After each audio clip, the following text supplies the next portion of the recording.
Para poder entender lo que pasa con Irán hoy en día, la verdad es que tenemos que hacer un viaje, pero un viaje de miles de años. Y es que a veces, para entender el ahora, hay que irse muy, muy atrás en la historia. Entonces, ¿cómo le hacemos para entender el Irán de hoy? Miren, no es tan fácil como leer las noticias del día. Para nada. La historia de Irán no se cuenta en décadas, se cuenta en milenios. Y todo eso define lo que son ahora. Y justo ahí está la clave. La respuesta está en milenios de historia. No estamos hablando de un país, digamos, nuevo. Para nada. Hablamos de una civilización sofisticadísima, que ha seguido viva casi desde el principio de los tiempos. Y esa herencia, créanme, marca absolutamente todo. Bueno, empecemos por el principio, por la base de todo. Vamos a hablar de una civilización milenaria. Pensemos en Persia, una verdadera potencia cultural, espiritual, y esto mucho antes de que existieran la mayoría de los países que hoy vemos en el mapa. Era, como se dice, una matriz de civilización. Fíjense, antes de que existiera Irán como tal, existía Persia, y ser persa era mucho más que vivir dentro de unas fronteras. Era una identidad completa, forjada en la cultura y en la poesía, en su idioma, una manera muy particular de ver el mundo. Y bueno, a lo largo de los siglos los llamaron de muchas formas, aqueménidas, medos, sasánidas, pero esa esencia, esa cultura siempre se mantuvo. Y aquí hay algo súper interesante, el zoroastrismo. O sea, estamos hablando de que mucho, pero mucho antes de que las grandes religiones monoteístas se expandieran por el mundo, los persas ya tenían esta idea de una lucha cósmica entre el bien y el mal. Un concepto potentísimo que sin duda acabó influyendo en muchísimas otras creencias que vinieron después. Y ojo, no fue un solo imperio y ya, para nada. Fue toda una sucesión de dinastías superpoderosas, desde los famosísimos Ciro, Darío, Jerjes, hasta los sasánidas. Y cada uno fue poniendo su granito de arena, añadiendo capas y capas a un legado cultural que aguantó de todo. Conquistas, el paso de los siglos, incluso la llegada de religiones completamente nuevas. Bueno, ahora avancemos a un momento que lo va a cambiar todo, un punto de quiebre que transforma la identidad de Persia. Pero, y esto es importantísimo, no la borra. Me refiero a la llegada del Islam. Y aquí tenemos que hacer una pausa para aclarar algo que es súper importante, porque es un error muy común. Iraníes y árabes no son lo mismo. Los iraníes son persas, su grupo étnico, su idioma, el farsí, que es una lengua indoeuropea, todo viene de una raíz completamente distinta a la semita de los árabes. Entender esta diferencia es fundamental para todo lo que sigue. Entonces llega el Islam. Y los persas, que se sentían herederos de una civilización milenaria y, francamente superior, tomaron una decisión que los marcaría para siempre.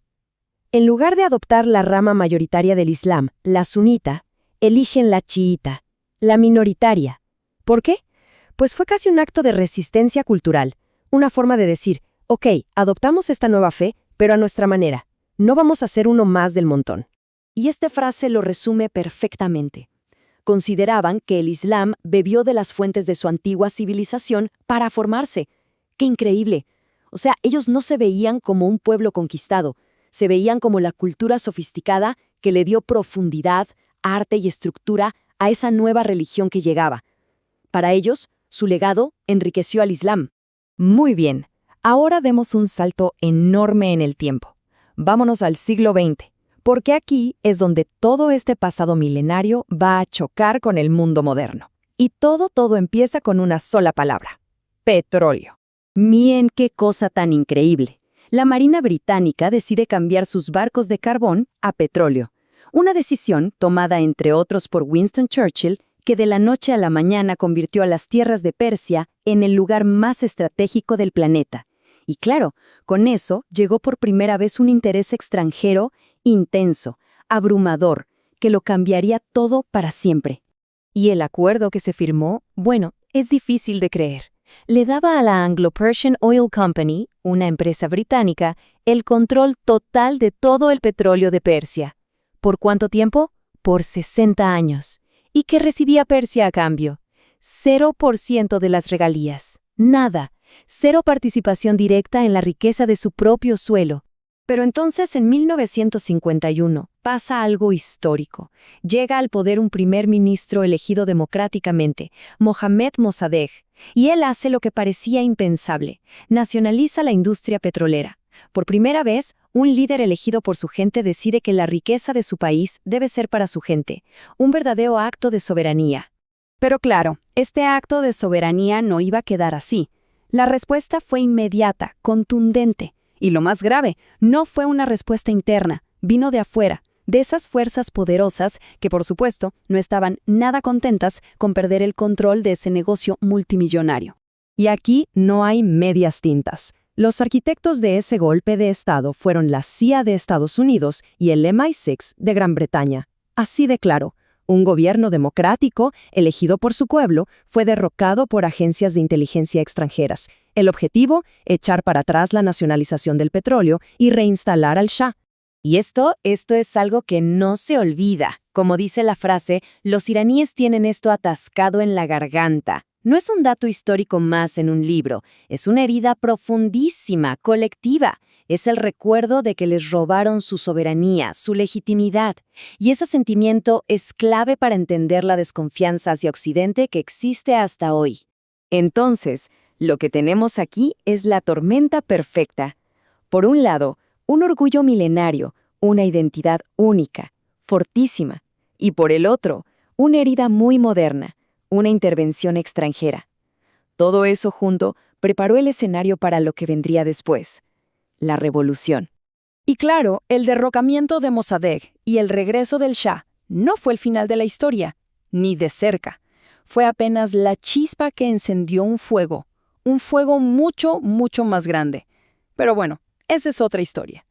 ¿Qué futuro forjó esta intervención?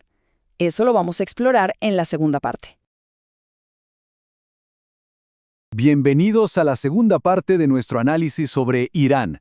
Hoy vamos a meternos de lleno en las raíces del conflicto que define la región.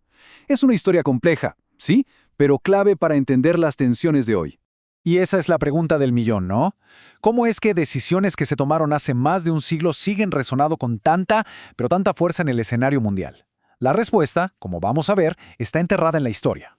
Exacto. Para que los titulares de hoy tengan algún sentido, no hay de otra. Tenemos que viajar en el tiempo. A un momento en que el destino de Irán fue reescrito por fuerzas externas y todo, de verdad, por una razón principal: el petróleo. Muy bien, entremos en materia. A principios del siglo XX, el mundo estaba cambiando su fuente de energía. El carbón ya iba de salida y el nuevo rey era el petróleo. Este cambio convirtió a la antigua Persia en el epicentro de la geopolítica mundial. Fíjense qué rápido pasó todo. El Imperio Británico, para mantener su dominio en los mares, necesitaba petróleo sí o sí. ¿Y adivinen dónde lo encontraron? En Persia. En un abrir y cerrar de ojos, una compañía británica, la que hoy conocemos como BP, se aseguró el control de todo el recurso del país. Y lo que de verdad es impactante es la magnitud de ese control. O sea, no era un acuerdo a corto plazo. Estamos hablando de un contrato por 60 años, cediendo por completo la exploración, la extracción y la comercialización de su recurso más valioso. Pero el punto crucial es este. ¿Cuánto recibía el país a cambio? 0% en regalías. Nada. Todo el beneficio económico se iba para afuera, dejando a Irán sin control y sin ganancias sobre su propia riqueza. Esta es la semilla de todo lo que vino después. Ahora veamos cómo esta situación evolucionó. Con el tiempo, surgió en Irán un movimiento para recuperar lo que era suyo. Una ola de esperanza democrática que buscaba tomar las riendas de su propio destino. Pero claro, la intervención extranjera tenía otros planes. El concepto clave aquí es nacionalización. Y no era una idea radical, otros países ya lo habían hecho. Significaba, en palabras sencillas, tomar el sartén por el mango. Que el petróleo de Irán beneficiara por fin a los iraníes. Y esto nos muestra clarísimo las dos fuerzas en pugna. Por un lado, Mohammad Mossadegh, un primer ministro elegido democráticamente, con un apoyo popular inmenso que impulsó la nacionalización. Por el otro, el Shah, un monarca que servía a los intereses de las potencias que querían seguir controlando el petróleo. Esta frase lo resume todo. El derrocamiento de Mossadegh no fue un simple evento político. Fue un trauma nacional, una herida profunda que nunca cicatrizó. La sensación de que su voluntad democrática fue aplastada para robarles, de nuevo, su riqueza. Y ojo, aquí no hay que especular sobre quién estuvo detrás. Hoy es un hecho documentado. La CIA de Estados Unidos y el MI6 del Reino Unido Planearon y ejecutaron el golpe de Estado. El objetivo era inequívoco: revertir la nacionalización y reinstalar al Shah. Este golpe es el punto de inflexión. La represión que siguió bajo el régimen del Shah, ahora firmemente apoyado por Occidente, sembró las semillas de una reacción violenta y radical que estallaría décadas después, la Revolución Islámica de 1979. Bajo el Shah, Irán vivió una contradicción profunda. Por un lado, una modernización forzada que prohibía tradiciones y símbolos religiosos. Por otro, una represión brutal a través de su policía secreta, la SAVAK. Todo mientras el país operaba como un peón de los intereses occidentales. El descontento era una olla a presión a punto de estallar. En ese contexto, surge la figura del Ayatollah Khomeini. Y lo que resulta fascinante es cómo logró unir a grupos completamente distintos. Les prometió a todos un lugar en el nuevo Irán, a los grupos étnicos, a las mujeres, a la izquierda. Su único punto en común era el odio al Shah. Pero una vez que la revolución triunfó, el panorama cambió drásticamente. Khomeini fue traicionando uno por uno a todos los grupos que lo habían apoyado. Eliminó a la oposición y consolidó un régimen teocrático tan o más represivo que el anterior, imponiendo una visión única del Islam. Ahora bien, ¿cómo es que este nuevo y frágil régimen no solo sobrevivió, sino que se fortaleció? Apenas nacida la revolución, se enfrentó a una amenaza existencial, una guerra devastadora con su vecino Irak. Saddam Hussein, pensando que la revolución había debilitado a Irán, invadió en 1980. El resultado fue una guerra terrible de 8 años, con cientos de miles de víctimas. Sorprendentemente, al final, no hubo un ganador claro, pero el régimen en Teherán, lejos de caer, salió consolidado. Esta tabla ilustra algo fundamental. Irán estaba completamente solo. Prácticamente todas las potencias mundiales y regionales apoyaron a su enemigo, Saddam Hussein. Le dieron armas, dinero e inteligencia. El aislamiento era total. Y aquí está la gran paradoja. La agresión externa, en lugar de destruir la revolución, le dio una razón de ser. Alimentó un nacionalismo de resistencia, unificó al país contra un enemigo común y cimentó el poder de los ayatolás. Aprendieron que no podían confiar en nadie. Y todo esto nos trae, finalmente, al presente. Porque el conflicto de hoy no se puede entender sin ver estas cicatrices. Cada decisión, cada postura de Irán en el escenario mundial está marcada por esta historia de intervención, traición y resistencia. Fíjense cómo resuena el pasado. La desconfianza hacia Occidente es total, forjada en la experiencia. Su programa nuclear es un símbolo para no volver a ser vulnerables. Y dentro del país, la sociedad es compleja, con una oposición que recuerda promesas rotas. Todo lo que vemos hoy es un eco de esta historia. Esto nos lleva a la pregunta central de la tensión actual. Desde la perspectiva iraní, ¿es una garantía de soberanía o, como temen sus rivales, una amenaza existencial? La historia que hemos repasado es el lente a través del cual cada parte interpreta la respuesta. Y al final lo que vemos es un patrón trágico. Una y otra vez se repite el mismo ciclo. Una intervención para controlar sus recursos, seguida de una reacción nacionalista que a su vez genera más conflicto y aislamiento. Y cerramos con esta reflexión.